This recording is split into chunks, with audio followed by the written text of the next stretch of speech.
কত সহজেই দেখছেন কাঁচা আমের জেলি তৈরি হয়ে গেছে। আর জেলিটা দেখুন কত সুন্দর দেখতে লাগছে দেখুন। নমস্কার বন্ধুরা, আবারও চলে এসেছি নতুন একটি রেসিপি নিয়ে। আজকে কাঁচা আমের জেলি তৈরি করব। এই জেলি খেতে বাচ্চারা খুব পছন্দ করে, বিশেষ করে ব্রেডের সঙ্গে মাখিয়ে খেতে খুব ভালোবাসে। তো আমি কিভাবে জেলিটা তৈরি করছি আপনাদের সাথে শেয়ার করছি। আপনারা পুরো ভিডিওটা প্রথম থেকে শেষ পর্যন্ত দেখতে থাকুন আর আমার সঙ্গে থাকুন। চলুন প্রথমে গাছ থেকে আম পেড়ে নিই। আমার বাড়ির পাশেই আম গাছ।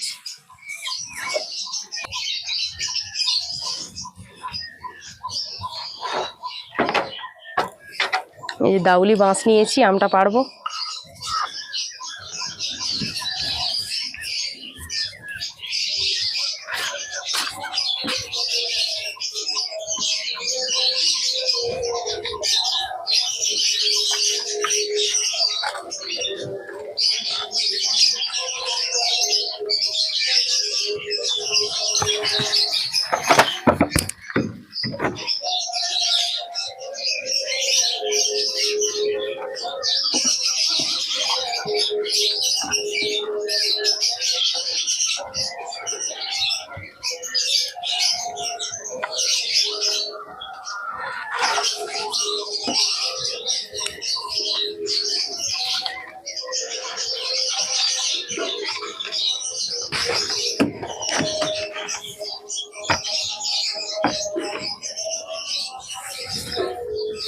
দুটো আম পেড়ে নিয়েছে, এই দুটো আম দিয়ে আজকে জেলি তৈরি করব।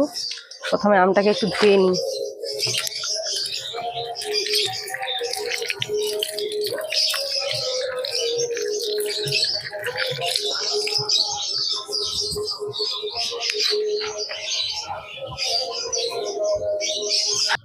আমগুলোকে খোসা ছাড়িয়ে ছোট ছোট করে কেটে নিচ্ছি।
এবার পাতলা পাতলা করে কেটে নেব।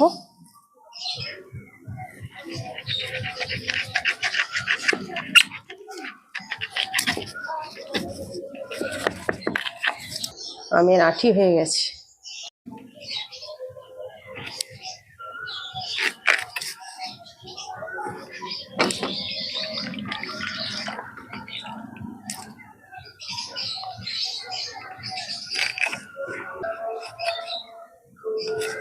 এইভাবে পাতলা পাতলা করে ছোট ছোট করে কেটে নিতে হবে।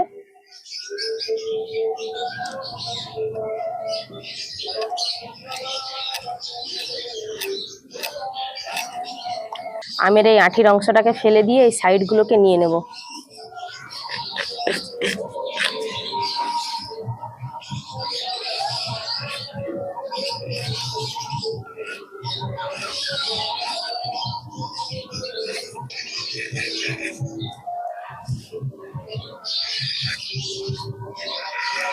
এটাকে এবার ফেলে দেবো, আর নেব না।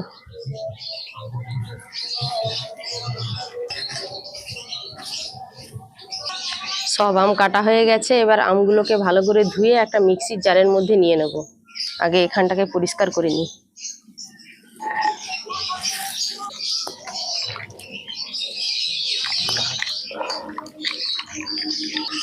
আমগুলোকে ভালো করে ধুয়ে নিয়ে মিক্সির জারের মধ্যে নিয়ে নিচ্ছি।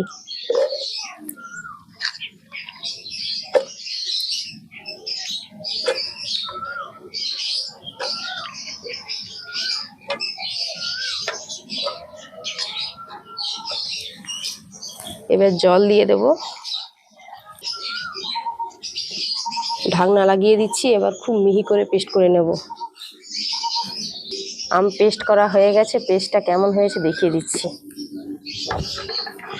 দেখুন আমের পেস্টটা এরকম মিহি করে করে নিতে হবে, দানা দানা থাকলে চলবে না, দানা দানা থাকলে কিন্তু আমের জেলিটা ভালো হবে না, একদম একবারে মিহি করে নিতে হবে।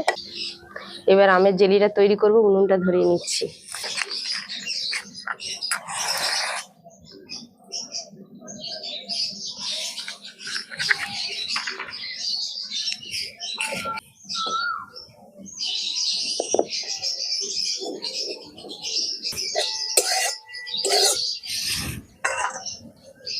এবার আমের পিউরিটাকে আমি কড়ার মধ্যে ঢেলে দিচ্ছি।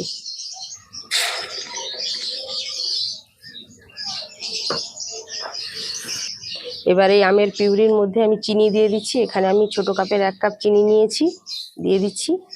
আপনারা যেমন আম দিয়ে করবেন সেই মাপ করে চিনিটা দিয়ে দেবেন। এখানে আমি 2টো আমের জন্য ছোট কাপের 1 কাপ চিনি নিয়েছি। এবার চিনিটাকে ভালো করে গলিয়ে নেব আমের পিউরির সঙ্গে।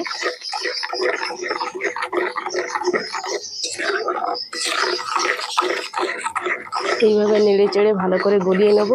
আর এটা গলানোর পরে এটা আরেকটু পাতলা হয়ে যাবে, তবে পাতলা হলে এটাকে ফুটিয়ে ফুটিয়ে ঘন করে একদম চিটচিটে ভাব করে নিতে হবে, তবেই পারফেক্ট জেলি তৈরি হবে।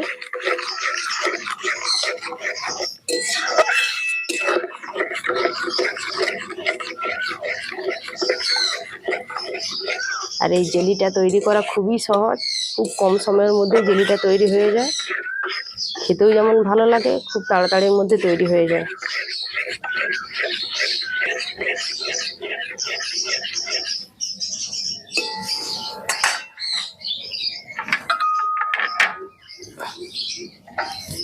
এবার পরিমাণ মতো আমি একটু লবণ দিয়ে দিচ্ছি।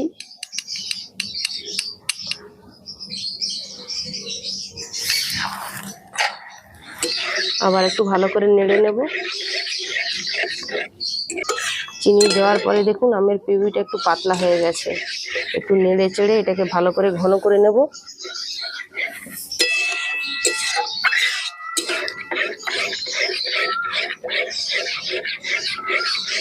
আমের পিউরিটাকে ভালো করে ফুটিয়ে নিতে হবে।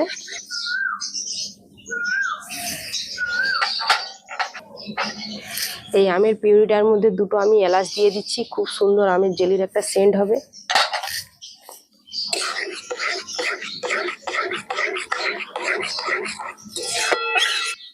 এত গরম পড়েছে, উনুনের সামনে একদম বসা যাচ্ছে না, হাওয়া বাতাস নেই, প্রচণ্ড রোদের তাপ।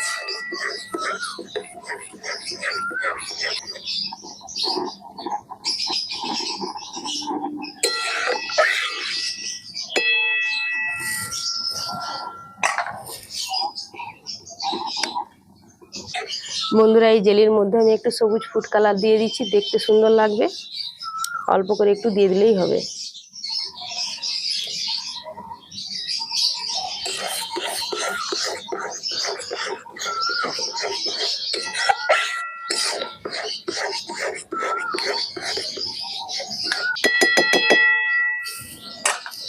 এই জেলিটার মধ্যে আমি অল্প করে একটু ভিনিগার দিয়ে দিচ্ছি, জেলিটা যাতে অনেকদিন পর্যন্ত রেখে খাওয়া যায়।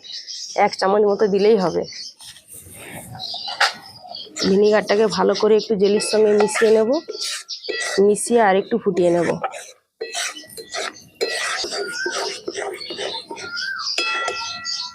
দেখুন জেলিটা ফুটতে ফুটতে কিন্তু অনেকটাই ঘন হয়ে যাচ্ছে, আরো ঘন করে আর চিটচিটে ভাব করে নেব।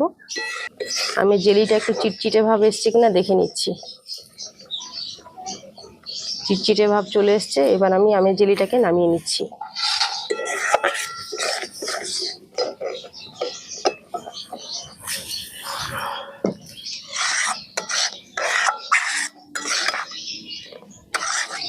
এলাচের এই খোসাগুলোকে আমি ফেলে দিচ্ছি।